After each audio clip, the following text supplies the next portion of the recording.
Paul from DLT here with Eric from Spyderco. Nice to see you again, as always. We got a new reveal, and Eric, let's just do a quick overview, then we'll dive into it. All right? Okay.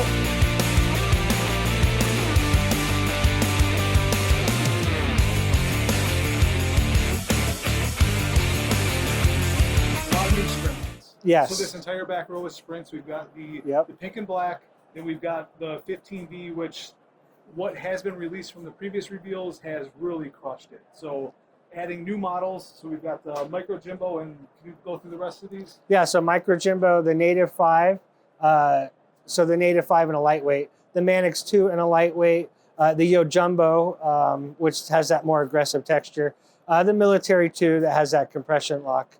Yeah, all showing that 15V, and it is a sprint run, so once they come and they go, they are gone. So it's fun to continue to bring these to the market. And it's always been, people always are excited about sprint runs. You guys bring out new steels. You're one of the first to innovate with new steels. You're not, it seems like you're willing to try just about anything. I imagine internally, as long as you guys test it, get everything worked out, just bring it out, or what's the thought process between trying the new steels? Steel is the soul of the knife, if you will, in a lot of ways. The edge and the steel are the most important part. And so we're always, it's an evolving market, and we want to be part of that evolution. Okay. So we're always ready to jump in and try the newest thing. And it is still evolving. Right now, there's a real renaissance in the steel industry, and it's continuing to evolve. And so we're enjoying being a part of it. And Sean Houston's 15V is just another part of it. And some of the information you guys had sent out, he's done some crazy stuff with this. So, like I said, people seem to be really receptive for the 15V that's out on the market. So I'm excited to get these to the customers once they're available. So yeah, the wear resistance on them is nearly unmatched. So hats off to Crucible always for making that wonderful steel. And then Sean Houston getting that heat treat down, and the wear resistance with 15V is among the greatest wear resistance that we've seen in any of our testing. So it's up at the very top. Awesome. So then our top row, some color variants and some new models. So let's just work it closest to you. The new Pitts 2. Yep. Designed by Mike Reed out in England, where their locking knives are frowned upon in a lot of areas. Even knives with tips are frowned upon in many areas in England. So this one does have a little bit of a point. You might find with Mike Reed's customs, he makes them pointless at times. Okay. But the beauty of this is the slip joint mechanism itself. This is an all titanium frame, and then inside the frame it reaches out, and then the pivot is on this long spring. And so it's on both sides. You can kind of see there. And they go up and down. That spring kind of lowers and rises to give you that tension for the open and the closed. Getting that right so you get that nice self-close, getting it right so that you feel secure in the hand, and then it has good action. Slip joints, to have all three are difficult. Sure. It does have that 4-finger choil too, so it's not going to slip on you. So you can feel nice and safe and secure during use. And then that deep pocket clip, so that is also reversible, all Italian made, titanium, really a top-notch quality.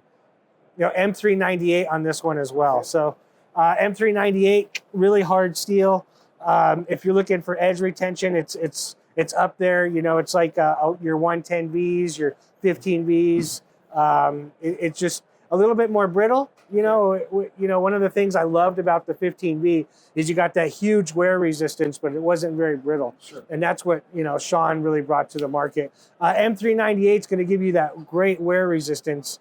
So it's going to cut wonderfully. Don't pry with it. Okay. But really, slip joints in titanium from Italy aren't made for prying with anyways. And so we felt that the M398 would be a nice match for this piece. Awesome. And one of the ones, when this was first announced last week, that I was excited about, the new Sage with the button compression lock, which is super cool. Been seen on the smock. To my recollection, that's the only other one that this type of mechanism has been used on. Correct? Yes. Okay. And so it is still a compression lock. It just uses a different release on it. In many regards, some people prefer that release. We're not going with that release on most of our compression locks. We do find that the compression lock is nice in both forms. But Kevin Smock did a great modification to the original compression lock that gives you that access. And so you can find it on our flipper now, but now we're going to do the Sage with it. So if you're aware of the Sage project, it's to commemorate different locking mechanisms throughout the years. So this is the Sage 6. We've commemorated the liner lock for Michael Walker and the integral lock for Chris Reeve and the bolt action for Blackie Collins. And we've done the mid-back lock, and we did the compression lock, which is always our own lock. Yep. And now the mod for the Kevin Smock. So definitely homage to Kevin Smock in his pushing the compression lock to a new evolution. Okay, and that's awesome. I didn't know the history of the Sage. I know you've had all the variations, but I guess I didn't pay attention to the specific lock integrations on all. One of the so beauties cool. of the Sage, though, is the knife itself. It's 3 inches long. For most people, that's that Goldilocks length.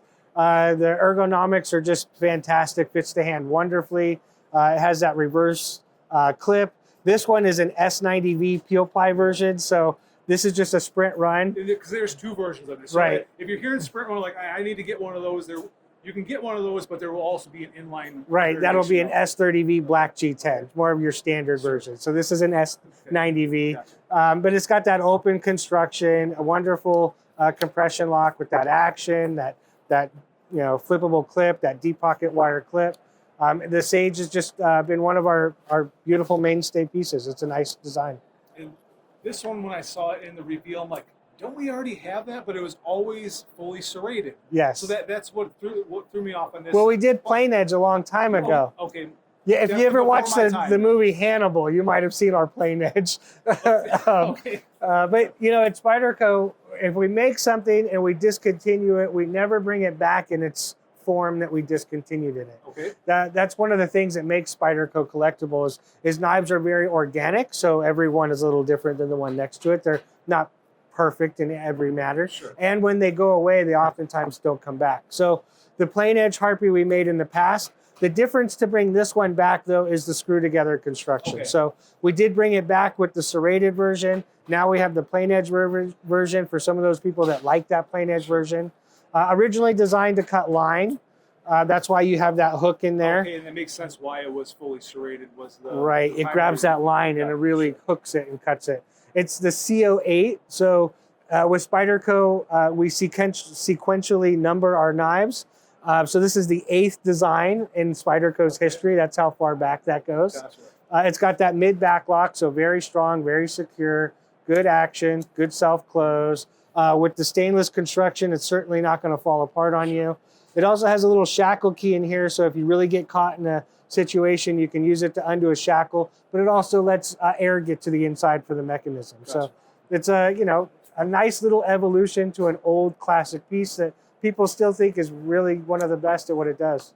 We still sell the CO8S, and that's why I knew the number. I'm like, I could have sworn we had this, but it was the CO8S, and now this is the CO8P. Yeah, it's a fun evolution piece. I like it.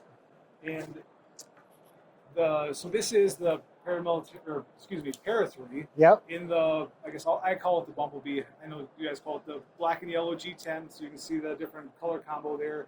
So originally announced in the Paramilitary 2, which we haven't seen a whole lot on the market yet. Yeah. But it is definitely a highly requested version, and now we see it in the Para 3. Spyderco is I think we were the first to get some MagnaCut to the market in our mule team.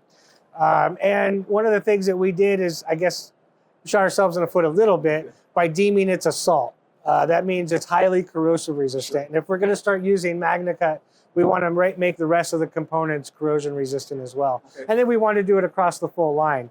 And so it really complicated the issue a little bit. We're finally getting through it, so we're getting this stuff to the market. Then to further complicate it, we wanted yellow and black G10. And every other knife company out there wants MagnaCut, so I'm sure they had to add something to the issues on getting it to the market. Yeah, but when you buy a MagnaCut Spyderco 1, you can guarantee the heat treat's going to be right. And you can guarantee that it's went a little bit further for that corrosion resistance, which we think highlights that MagnaCut. The Bumblebee or the yellow and black, if you look at the top, you can see that this is yellow and black layered G10. Yep. And with G10s, incredibly resilient material. I'm a huge composites fan. G10s, micartas, carbon fibers. The composites that are coming out these days are amazing. This is never going to delaminate. You know, it doesn't have voids inside. When you look at this, it's a solid, good material that's going to stand the test of time. Sure. And then we wanted to make it a bright yellow, which complicates it. And then you want to machine through the black to the yellow to expose it. And not go into the black. Right. Yeah.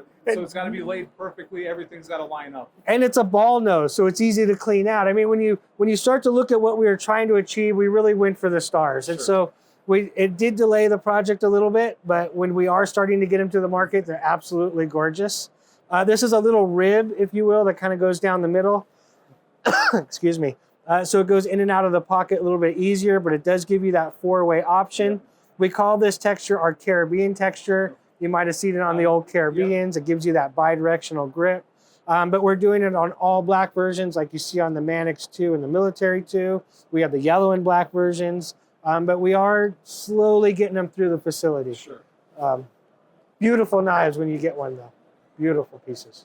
And as Eric said, we've got the all-black version, so you can see kind of close here, the texture very similar, but more muted with it being all-black G10. And so these are also in the salt line, MagnaCut, just all blacked out. Yep. With the Manix and the new Military 2, which I was super excited when you guys did this. I'm sure I am not the only one that was looking for a compression lock Military 2. The Military 2 was previously released. This is just an updated, a different variation rather, not updated, but different color variation. It really is, it's an evolution of an absolute classic flagship piece. Absolutely. You know, before we were on video, we were talking about the Honda Civic and taking those iconic cars, if you will, and you keep them the same name, but you evolve them through the years. And Spyderco really does that. The Military is a classic example of that. And then sometimes we even give it a new name, like the Military 2 or the Para 3, that sequential name. That was kind of inspired by video games back in the day, like the PlayStation 2. But yes, it's an iconic piece, continuing to evolve every day. If you're not familiar with the Military 2, one of the other big things that people wanted other than the compression lock was the standardized clip, because the original Military had a very specific clip that was tipped down only, if I remember correctly. So now you've got the four-way clip, bring it in line with a lot of the other Spyderco stuff. So it is a big knife, but it is so sweet in hand. If the Military always scared you away, the Military 2 is definitely something to check out. When you get into big knives, you want to feel secure. It's a folding knife and it's big. The last thing you want is that thing to fail on you. And so, yeah, for some of our big folders, we take great pride in them. You know, the Military model is coming up on 30 years of building and evolving. And if you're looking for something to depend on, it's certainly one you can. And now we're going to end off with the three brand new models there. Yep. So I'll let you just go full into this because I don't remember all the specs, even though I saw them last week. We'll let you do a deep dive into these three new models. Okay, so the Ascenzas first, I'll go through this one. This is a collaboration with Fox. So this comes with an anodized aluminum handle. One of the things you don't see so much from Spyderco is aluminum. There are two aluminum knives here. We don't do a lot of aluminum because we do so much titanium. But we felt for the cost, the design, and we might even bring colors someday, we'll see, that this would be a nice combination. So it's N690 with aluminum, lowers the cost a little bit. It has a proud Spyderco trademark round hole. So if you're going for that easy access for both right, left, and left-handed, it certainly works out well. You might notice as I'm reaching in there, this is a liner lock. The liner lock doesn't have a large cutout like you might see like on the like you might see on a compression lock here. It kind of just reaches out a little bit and gives you a little bit of texture, but is also safe for use. Has a nice reversible clip, open construction. One of my favorite things is watching my son with this knife. Okay. He loves this knife, and he shows up at the dinner table, and he sets it down like that at the table. It's kind of novel, but it's fun to have. It's one of the only knives we have that has that little feature. But as far as just carrying and using, it's a wonderful piece. Designed by Raven Designs. Relatively lightweight and nice touch. The rounded spine is always a cool little touch you don't see on all the knives, but when you do, it's a nice little feature. And it is honestly, so this is the first time I'm handling this knife. I saw pictures last week, put them up on the website. You can sign up for in-stock alerts on any of this stuff. They are visible now. But I looked at them like, yeah, it just looks a little off. But Yeah. in hand, I have to say I like it a lot more than I did last week. It's a fun carry. It's an oddball knife, but it's a fun carry. I enjoyed it. It really was. Yeah. Definitely a nice piece. Very spiderized. And then another spiderized knife. This is a collaboration with Lion Steel called the Slim. This is really, highlights. Both of these knives are tremendous quality coming out of Maniago. Lion Steel's really highlighting some of their quality here. This is a single piece titanium, all machined out. Okay. So, if you know Lion knives, they're just doing a wonderful, Lion Steel knives, they're just doing a wonderful job at that these days. So it has a flipper mechanism. The flipper is removable. Okay. So you can see a little screw there. Flips wonderfully. Nice crowned spine. The Spyderco hole or the Spidey hole is easy to access on both sides. Does have a stainless interface and an over travel stop. Okay. So you're not going to, deform that single piece titanium handle. Sure. It has your spiderized clip that is also reversible. And then it has this fat carbon inlay. Really, some of the best composites right now are coming from them. Just a wonderful combination in its color and its beauty and its design. It really highlights, the quality of Lion Steel. They've done a lot of innovative stuff. To the best of my knowledge, maybe I'm wrong, they were the first people, at least that I've ever seen, that had the removable flipper. I believe they were. Probably not the first company to do the model frame, but one of the first I've seen it done in production. This was years ago.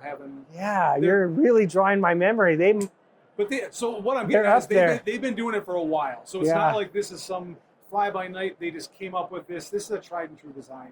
They know what they're doing. It feels great. Flipper's great. They did a roto on their lock, so it didn't over travel. You might remember, and lock. Yes, I do. They did a knife called the tie dust, I think, that was printed out of titanium. So it was a one solid piece of titanium handle. Yeah, very innovative company. It's a joy to get to work with them. And they do great stuff. And this feels just the exact same quality used to from Lion Steel, with, like Eric said on this previous one, spiderized. Yeah, it's a fun collaboration. And then the last one I'll touch on, we call the Edgerati. I guess this has some history. If you know Spyderco, we did a knife called the Q. Really had these triangle cutouts. The triangle was such a strong shape that you can create a handle that can really hold that strength and be ultra lightweight. So the Q was one of the first for us. Then we did an R and an S, one in Japan made out of aluminum, one in Taiwan that was made out of aluminum, but also had a metal injected blade back then. So very innovative stuff. So now Spyderco is going to come out with the latest one, which is the Edgerati. So you still see that triangular terraced, if you will, build for that strength. One of the things I do like to say where the name came from is there was a car in I believe the late 50s called the Birdcage Maserati. When I was growing up, my father loved watching Le Mans and the Indy 500 and really a big race fan. And so the Birdcage Maserati was always one of his favorite cars, where they took this frame of the car and they welded it together. I believe back then it could have even been molybdenum, which I think is highly flammable. And it made the car ultra lightweight, but yet strong. And so that was the inspiration behind this. So that's why it's called the Edgerati, is because of the Birdcage Maserati. But it's all machined out aluminum. So we have a hard anodize on there. So it's going to be a little bit darker, a little bit thicker in its layering. Screw together construction. Has that compression lock in there. So you get that strength, you get the action that you look for in the compression lock. You'll notice it has a little bit of a different shaped blade than you might see on a lot of Spydercos. We wanted to be a little bit more of a slicer, a little bit thinner in the pocket, and keep that weight light. So that's why you do see that full flat grind, that little bit pointier of an edge. It does have that 145 thick blade, so you do have that solid lockup. Made in S30V out of the US facility. Just the latest Edgerati. And this one will be available in 2 color combinations. This one with the satin blade, then an all blacked out version as well. Yep. And just in hand, this just feels awesome. It looks great in pictures, but in hand, it feels even better than what it looks like. So I don't really know what else to say other than that. It's something you'll have to get your hands on because it's just something to behold here. It's definitely a Spyderco. You know, when you look at the Shamans and the Bodaciouses and the Manixes and the Paras and the Militaries, and the Edgerati just drops right into the family nicely. And I do like the gripping is a little more, jimping rather, is a little bit more aggressive than normal, but I do like that. Just something different as well that adds to this knife. Yeah, it definitely grips you back. Yeah. You know, super light, easy to carry. And if you're interested in any of these knives, they are visible on our website, dlttrading.com. If you like this, put your name. We have an in-stock notification system, so anything you see here is on the website. Put your email in there, and we will notify you when it is available. And Eric, it has been an absolute pleasure I appreciate it. showing us and showing our viewers these knives. If you like the video, please hit the subscribe button and hit the like button, and we'll see you on the next one.